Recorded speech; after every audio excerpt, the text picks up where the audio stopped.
Глава Коми возглавляет делегацию регионального правительства на Петербургском международном экономическом форуме. Одно из самых масштабных и значимых деловых событий в мире стартовало сегодня в Санкт-Петербурге. В этом году главная тема форума – основа многополярного мира, формирование новых точек роста. Ожидается, что на пленарном заседании выступит президент России Владимир Путин.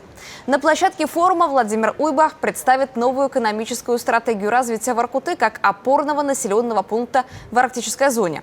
А еще проведет рабочие встречи с деловыми партнерами и подпишет ряд соглашений, направленных на социально-экономическое развитие Республики Коми. Одно из них с мегафоном уже подписано. Регион и компания расширяют сотрудничество в развитии телекоммуникационных технологий на территории Коми.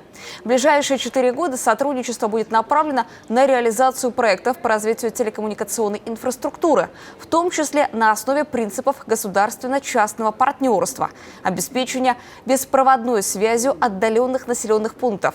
В 2024 году компания планирует масштабное расширение покрытия и емкости сети в республике. Работы затронут свыше 350 базовых станций. Новое телеком-оборудование будет установлено в более чем 20 точках.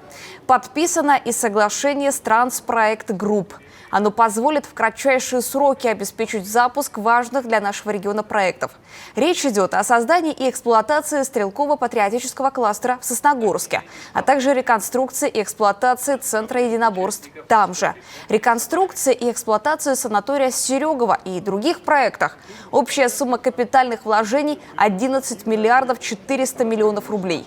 Как отметил глава Коми, он уверен, что сотрудничество правительства Коми с Транс-Проект Групп будет долгим, взаимовыгодным и продуктивным. Там же, на Петербургском международном экономическом форуме, сегодня стало известно, что в Воркуте начнут производить щебень. Производством займется компания «Компас Арктика». Подпись под соглашением о сотрудничестве поставили заместитель председателя правительства Коми Антон Виноградов и генеральный директор компании «Энвер» Арцебашев. Проект позволит создать более 60 новых рабочих мест и повысить рост налоговых поступлений в бюджет региона.